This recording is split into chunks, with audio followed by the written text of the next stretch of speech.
now we're very excited to welcome somebody who's going to have a far more, don't take this the wrong way, Doug, but more insights into the House Impeachment Committee, an actual member of the House Impeachment Committee, Representative George Brown Jr. from the 77th District here in Lexington. Representative Brown, thank you so much for joining us this evening. How are you? Thank you very much for the invite. It's a pleasure to be with you. As I've listened to your conversation, it's very insightful. Thank you for your points of view. Yeah, Doug is insightful. Me, I just weigh in on stuff. Okay. So, hey, I want to make sure you understand this might be the first time you've watched Kernels of Truth or been involved with Kernels of Truth, formerly Moscow Mitch Monday. So this was we were called Moscow Mitch Monday before Mitch won re-election, and now we are Kernels of Truth. And we do not like to fashion ourselves as some sort of talking heads show, but instead, Representative Brown, we are a digital demonstration for a more progressive and responsive, political body here in Kentucky. So as such, I wanted to ask you, if you had a protest sign today, what would your protest sign say? To be honest with you, I hadn't thought about a protest sign, but I would say probably Take Back Kentucky. That is an excellent one. That is a good one. Right there, just, cold came up with Take Back Kentucky. I'm into it. So, hey, what's it like serving on this House Impeachment Committee? How has that been going for you?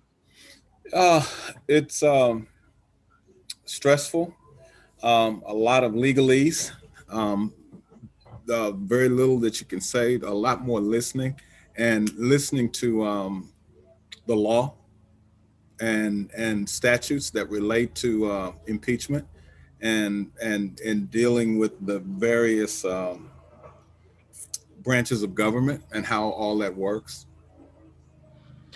And it seems like, and Representative Nemeth, I think, the chair of this thing, has said, at the beginning, and Doug called this out earlier, that this was going to be the most transparent impeachment in history. And then I think proceeded to, of the 12 hours that y'all have met, 11 of those hours have been behind closed doors and in secret committee. So that, I don't know what the standard is, but it seems to me 11 out of 12 hours kind of behind closed doors is not terribly transparent. Is there anything you can tell us that's going on behind the scenes without getting yourself into trouble? But how is this shaken out? Like, what's the conversation besides the legalese part of it? What does the politics feel like from your view? Let me just tell you, I have to be very careful what I say, and I think no one watches us. It's okay. It's okay. No, somebody will watch. Somebody is watching what is happening. Just to be clear, I understand that as we don't want you to get in trouble. No one wants you to get into trouble. No, well, the thing is that you want me in a position to be able to vote. So I have to be careful about recusing or having to recuse by something that I said. So what I will just tell you is that it's very intense. The discussions are intense, and it is taking or attempting to take into consideration all sides of the impeachment question or questions, and in looking at the charges, if you will, to try to look at their constitutionality and try to figure out how those relate and what it is that should be kept in or kept out. So that's where we are. So that's as much as I really will say. I spoke to some members earlier and said I would not say anything. The impeachment word would not come out of my mouth. So thank you for staying with me and allowing me to keep that trust. Absolutely. We do not. At some point, Aaron, I hope to be able to come back and tell everything I know. All right. We will definitely book that. Thank you so much. Doug, any question for the representative? Sure. We really appreciate you being here, and we really appreciate your service. I know that these days, being in the legislature with the Republican supermajority has got to be tough. I understand there have been no Democratic bills that have been assigned to committees and that kind of thing. As I understand, you've been in the legislature for 5 or 6 years? This is my 7th year. This is my 4th term. Okay, 7th year. So you've seen some changes, and I can't imagine that what is going on these days is something that is very enjoyable whatsoever. You all spoke a minute ago about the 3-day posting, and that all comes from the the rules that are put in place by the majority party. And what people must understand, and I hope I'm gonna say this loud and clear, is that elections have consequences. That the party that has the majority is in control of everything. They decide on the committee chairs, the vice chairs, and the members of the committee based on the numbers. And basically, they pass whatever it is they want, and their agenda passes through. The majority's agenda passes. I was only in the General Assembly in the 15 and 16 session when the Democrats had a slim majority, and it was a whole lot better then than it has been since 2017. 2017, Frankfurt flipped, and everything turned topsy-turvy in Kentucky. And I would just like to say that citizens in the Commonwealth of Kentucky are not being well served, particularly the Black and brown folk in our state, and poor people in our state are not being well served, in my opinion, by the people that are in Frankfurt. You mentioned the HHR, the horse racing, and the slots. See, I mean, to me, that's a very easy vote. I mean, and we should not even have to debate that.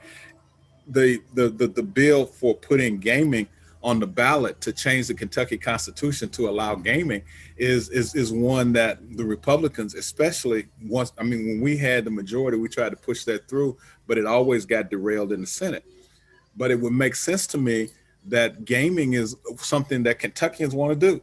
If they can't do gaming in Kentucky, they go to Indiana, they go to Ohio, they go to Missouri, West Virginia, Tennessee, and all the money goes out of our state. There's the big sucking sound out of Kentucky that goes to all our neighbors. So it just doesn't make sense. And if Kentuckians want it and they want to spend money on gambling, I think we as a legislature should give them the opportunity. I certainly agree with you. It's something we are the people. Right. And we, the people, should get that opportunity to vote on that constitutional amendment. And to change the Constitution, it has to go before the people. Doug, I thank you. I want to thank you for bringing to my attention, and I know it's on our radar screen, but SB 228, an act relating to vacancy in Congress. We'll do the best we can to address that, but we have to understand and know that the numbers are not in our favor. They're bad out of whack for us. So. Cannot even uphold a veto, right? We cannot veto it and they'll just overturn the veto, right? Right. The numbers are exactly. Tough numbers. Well, thank you for being there, for doing the work. Kimberly, do you have a question for the representative? I sure do. Thank you, Representative, for being with us tonight. Nice to meet you. Nice to meet you.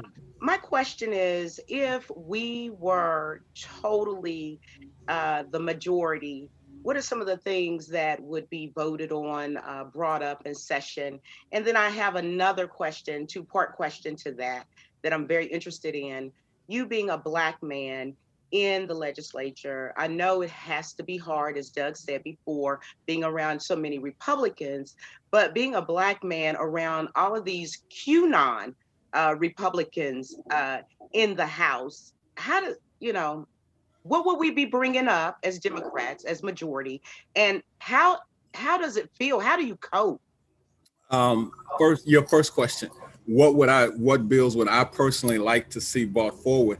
I would think right now, in light of the civil unrest that happened this summer, an act relating to House Bill 21, an act relating to public protection, Breonna's Law. I think that is something that certainly should be addressed early on. I have a bill that's not going to see the light of day, House Bill 80, an act relating to public protection, or actually an act relating to gun safety for children. It's called the Baby Dre Safety Act. And, when you think about the fact that a child gets a hold of a loaded gun and they don't have the power in the trigger finger to pull the trigger pointing away from them, what they do is they turn it to themselves. And what they do is that they push the trigger, and what happens is they shoot themselves, and it's an ugly thought. So I've got that bill, and then an act relating to, and actually it's a full employment bill relating to criminal histories of job applicants. It's called Ban the Box. The Criminal Records Employment Discrimination Act. that I would think that makes common sense. We're talking about not having a workforce problem in Kentucky. We've got all these people who have got a felony and have that F on their forehead and can't be employed or won't be employed by the powers that be in our state. And we have a ready, willing, and able workforce. I mean, a crime in your youth should not be a life sentence. Your second question of what it's like to come into a chamber where there are people that see the color of your skin first and they see the party that you represent second. For me, is that I hold my head up every day, and I walk in with a smile on my face and in my heart. And I like to say that I am intelligent, I have the ability, and I look the part, and I don't embarrass myself or the people that I represent. That seems very clear. Yeah, you're not. Yeah, I'm not in the 77th district. I'm in the 88th, but I definitely would have no problem with you as a Representative Brown. Good luck there in Frankfurt. Let me just give a plug for my friend before you leave. Please. The representative that you can vote for, Sherlyn Stevenson, is outstanding and is very representative of the 88th Legislative House District. So I mean, my friend Sherlyn, very prepared all the time, on top of everything that is going on in the General Assembly. So very well represented. But let me tell you, let me just say this in closing, is that approximately 44,000 people in the Commonwealth can vote for me in my district, but I represent 4.4 million Kentuckians. I am a representative for everybody in the Commonwealth of Kentucky. That sounds great. And just to be clear, I love Sherlyn. She was on our show last week. So yes, I 100% am excited to vote for her. But I think, seems like both of you have some views of legislation that should be advanced and are having a tough time there in this current political reality. And I think, all I know is that we need to do better, that we need to fight and win for our ideas. Because I don't know who's going to vote, who's going to reject what you just laid out there. Some common sense gun safety, common sense for employment, folks who made some mistakes in their past that they shouldn't carry around with them for their entire life. Brianna's bill, like, these are all things that people, I think these are popular ideas, right?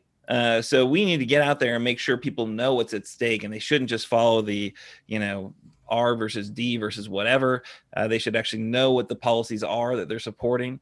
Because if you look at Frankfurt, you like what's going on there right now. I mean, I guess you should be happy. But who looks at what's happening in Frankfurt and is proud of our legislature, right? Like, it's just this crazy power grabs, and they're just attacking the governor. Like, how is that a legislative strategy?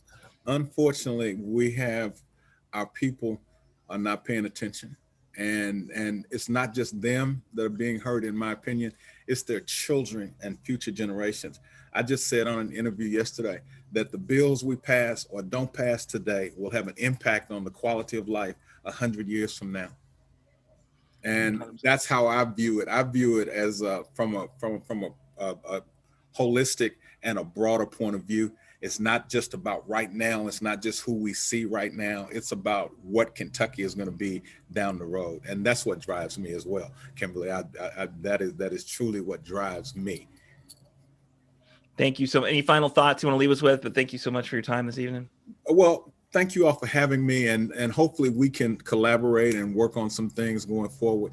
I look forward to your assistance and your help, and the listeners that are following you or following Progress Kentucky, and that we can certainly move to progress Kentucky and move Kentucky forward. Thank you very much.